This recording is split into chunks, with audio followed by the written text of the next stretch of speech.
Hello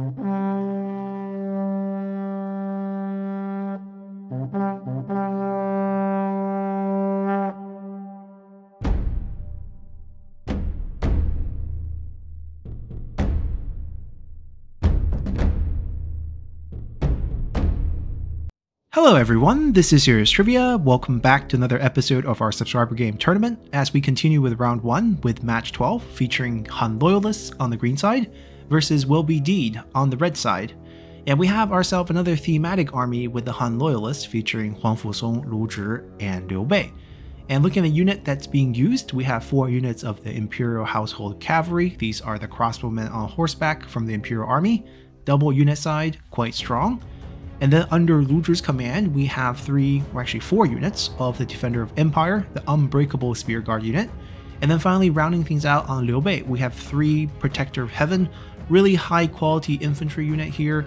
Overall, a smaller but very high quality army on the left, with 3 generals who are all known to be very loyal to the Han Dynasty. Then on the right, for Will Be Deed, we have Ma Chao, Cao Cao, and Guo Jia.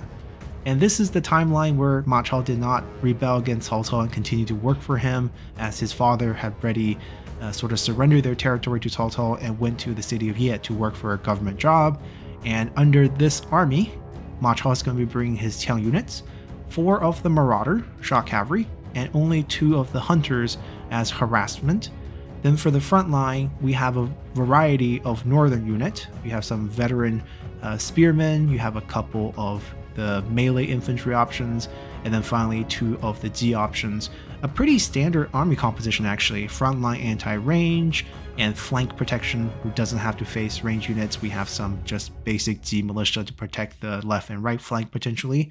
And then rounding that army out, we have 3 units of the crossbow on Guo Jia to provide the range damage in this army composition, alongside the 2 Qiang hunters who will kite and try to do damage with their 250 range. So this is going to be interesting. I feel like the army quality on the left is a little bit higher, but on the right we have more mobility with the Qiang hunters outranging the Imperial Palace Cavalry, which only have 220 range. So this could be pretty interesting. They will match up obviously range-wise with the crossbow unit on foot, which will double in their number. So we'll see how that play out. And perhaps the tireless Qiang Marauders can make it to the crossbow units, or perhaps the crossbow unit will sit tight inside a formation of very powerful spears to protect them from enemy damage.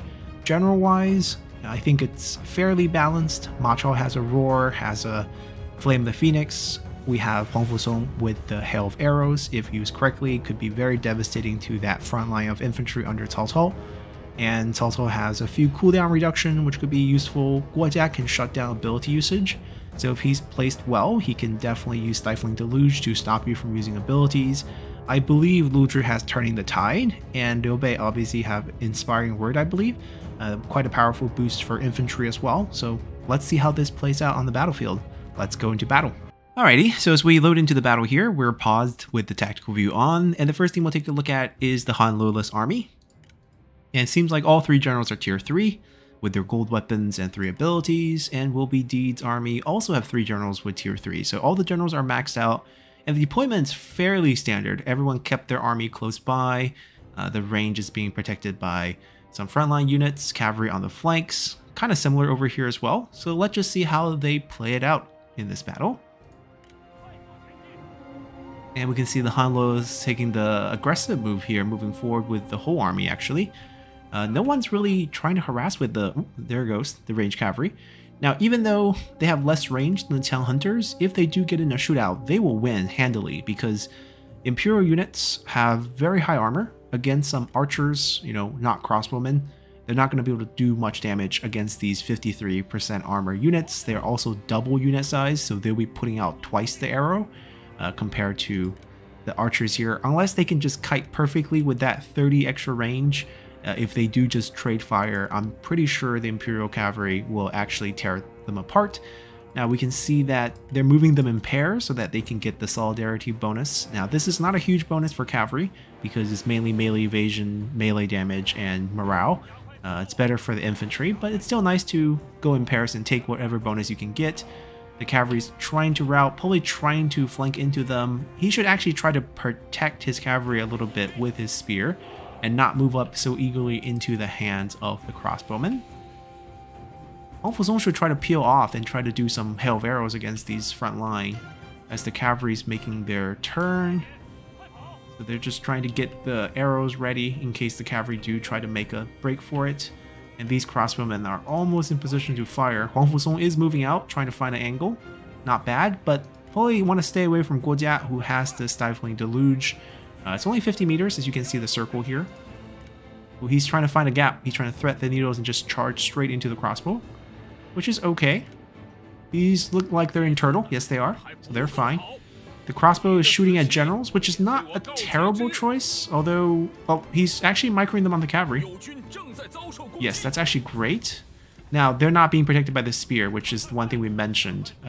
These should be probably treated as range units in this case, and wipe out these cavalry first, and then they can... Ooh! The charge stopped right here for some reason. They're just getting torn apart here. Okay, now they're resuming. Friendly fire happens when they're trying to predict the movement of the AI on the charge. The spear needs to come back here. Yep, not getting too much help. I mean, everywhere else is spear. They shouldn't really stack this because what are these spears trying to protect, right? They could try to stall, but they should really try to target the cavalry when you can. And this situation, this is when you want to bunch your, Imperial units together. So they get the boost. Oh, Nobe boosted them with inspiring words. Extra melee evasion. Melee attack rate goes up. He sent too few spearmen back here. Need more than just this. They don't need to be here. Right? They're actually just getting shot for free. They should be better back over here. And the generals. I didn't see any of the, hail of arrow usage. Now he's chasing Guo Jia, which is a good choice. Now they're getting into fights over here against the Northern Veteran Saber Infantry. I actually am not sure if Defender of Empire can win. They have excellent armor, good formations, unbreakable, but not very strong. So that could be rough. The cavalry actually peeled off. This one spear unit is not enough. And the cavalry's kind of lost here. As a matter of fact, I believe one cavalry is actually routed already, because I only see 3 here. And he had 4. Huang Fuzong's moving back. Cao Cao and Ma Chao's running wild in behind their lines. There's no really easy target for them to really go after.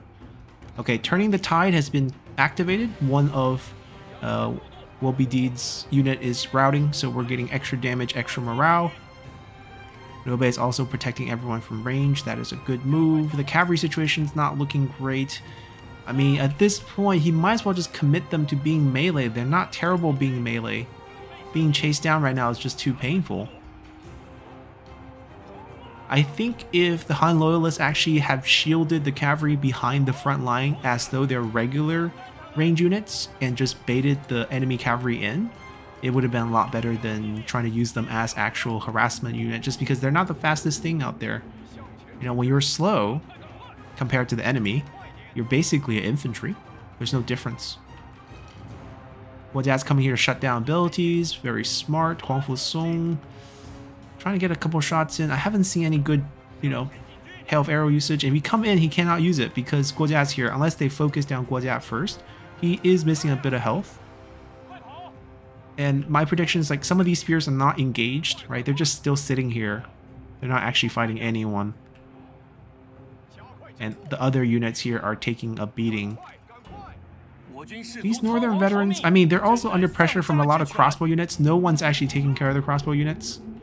And the Imperial Cavalry has been wiped out by Town Marauders and Ma Chao's abilities. So there goes the cavalry portion. Now the infantry is just hanging in here. Free shots raining down. Guo Jia's getting pulled away. I mean, at this point, sending Lu Zhi at cavalry is not good. Why not send him over at crossbow and just shut down their fire? And he can actually have some use. Or stay close to a routing unit to potentially cause them to give the Turning the Tide boost. There we go. At least give your unit some bonuses. We got some reverse charges by the Town Hunters. Now, I don't know if this is the right choice, actually. I feel like if they hang out in the back and just keep shooting, it'd probably be better.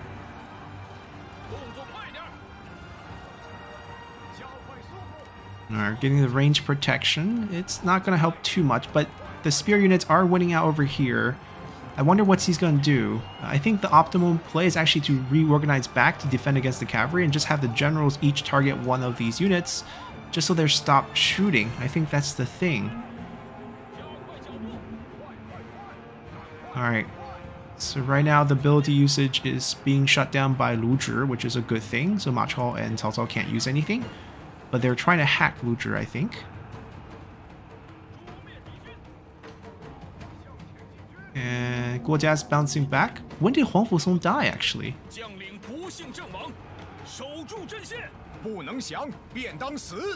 Wait, Guo Jia killed Huang Fusong?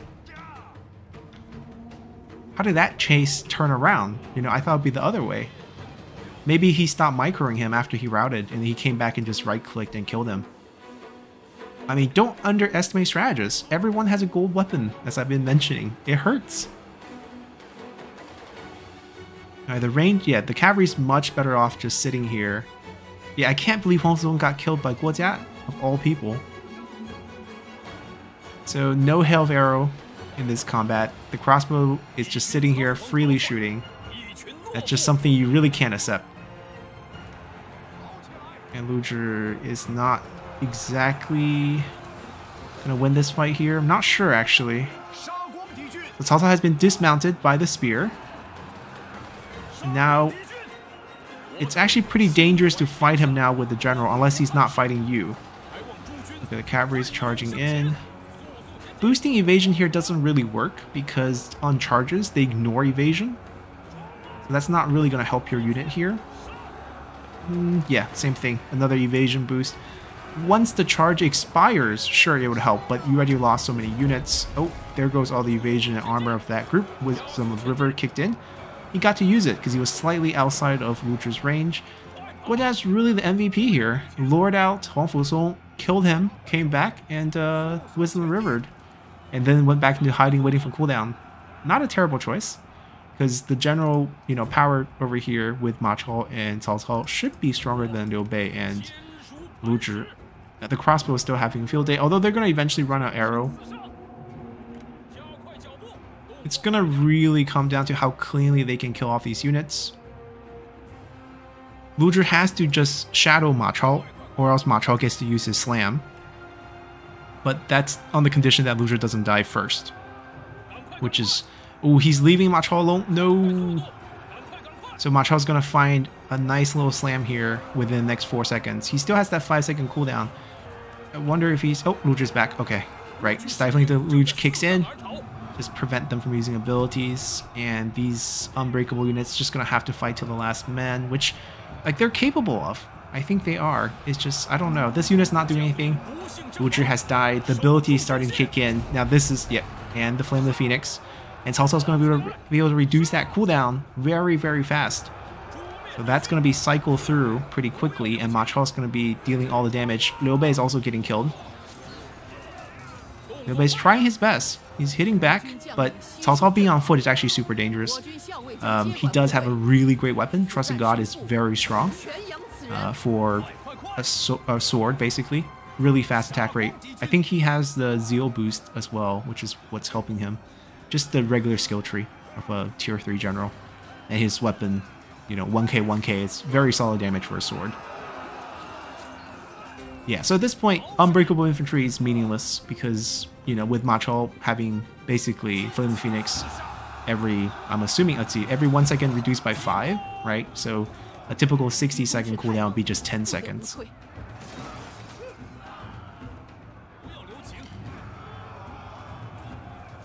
And the crossbowmen, yeah, they did their job. They emptied out their ammo. That's the situation you never want to see. And the others are still shooting. Yeah, just another slam. Poorly used, but still, doesn't matter. I mean, it's poorly used because he overcharged. It's pretty easy to overcharge on the cavalry. Wisdom River kicking in. All 3 general alive. Dismounted again. And I think that's a surrender. Basically didn't want to see every man fight to the end. That's fine. I think the biggest mistake is not taking care of his cavalry in the beginning. He treated them as, range cav. But like I said, if you're slower, you're basically infantry. And you brought 7 spear. So is the spear, first 4 spear protecting the second 3 spear? I mean, actually, they are not, because when they go into turtle, everyone else will shoot your other 3 spears. So you're actually leaving them open. So those, turtle formation didn't provide your spear anything. Your spear should have been trying to protect your cavalry against the enemy cav. And if the enemy, couple of tail hunters shoot at you, it's fine. You don't want the tail marauder to actually engage on you, because then you have a unit with very high armor piercing damage and very high charge just doing work. And Ma Chao got a slap in on one of these units, so that also hurt. So once those 4, Imperial units are gone, you paid good money for it, the rest of your army just sitting ducks. Of course, even then, I think Han Loyalists could have probably turned it around if they were able to target a couple of the enemy generals. I didn't follow what happened with Huang Fusong, but knowing that he died right here next to Guojia, the storyline is probably Guojia was being chased. He obviously wasn't following. If he was completely following while someone's routing, they can't bounce back. So he probably lost vision or got mismicroed. And Guojia bounced back, right-clicked on him, and he was just standing still. He would still return hits. It just, we won't be charging or anything like that. And Guojia basically got a couple of whacks, and that's all you need. Everyone has a gold weapon. And once Huang Fusong died without applying his hail of arrows, it was kind of fruitless. I mean, at that point, you either have to target the generals or target the crossbowmen, right? Wipe out those 3 crossbowmen. Let's see how much kills, like how much damage they actually do, and then do a little post-battle analysis. Right, so the crossbowmen got way too much value. They weren't touched pretty much the whole battle. He sent one in at the end to use as melee, which doesn't really matter. Overall, they got to wipe out, pretty much, they can't touch these units, right? So essentially they're wiping out Protector of Heaven, which is known to have high armor. That's why you have an armor-piercing crossbow unit dealing damage to them. And that's great. You killed off a unit and a half of the, Protector of Heaven. That's great value, right? Crossbowmen cost way less than Protector of Heaven. If you can use 3 to kill off 1.5, that's a huge win, and you still have units left over at that point. So definitely a huge win. The northern unit, the veteran type, did fairly well. The melee unit versus the spear in the turtle formation. Now, while turtle formation is very protective against range, it actually decreased certain combat stats. So once you get into combat, and northern unit, the veteran type, are actually pretty elite in terms of their stats. They ended up dealing a lot more damage than the spear guard, so the Defender Empire can return, and they were able to do decent amount of work on them. The rest of the unit really didn't do much. The shock cavalry murdered the Imperial Palace, household palace. I think they're Imperial Household Cavalry, right? That's the name. They absolutely murdered them, and they couldn't do much. Like, you paid so much to really just kill 1 unit of cavalry. Like, probably not even that, right? This is 33 kills. Actually, more than that. 18, 24, 43 kills. 43 kills. So 1 and change. 1.5 unit of the tail marauders is really all you did. And that's definitely not worth the cost, especially since they traded with you. And I think he had 2 tail marauders left after that trade. So came out way ahead. Ma Chao was suppressed for most of the game because Luzhi did a great job trailing him. But once Luzhi died, Ma Chao was basically able to go ham because Cao Cao is the great enabler. You don't need to kill him first. If you kill off the other generals, then his cooldown reduction really doesn't do anything, and he doesn't have any AoE damage. You can kill him last. But unfortunately, Ma Chao wasn't killed, and he lost his best general without being able to do too much. A bit unfortunate, but that's the result. So congratulations to Will Be Deed, moving on to the next stage, and thanks Han Loyalists for participating. So we'll also be moving on to our next match tomorrow, and we'll do a little nice summary of round 1 before introducing the format for round 2. So hopefully you guys enjoyed this one, and we'll see you all next time. Bye!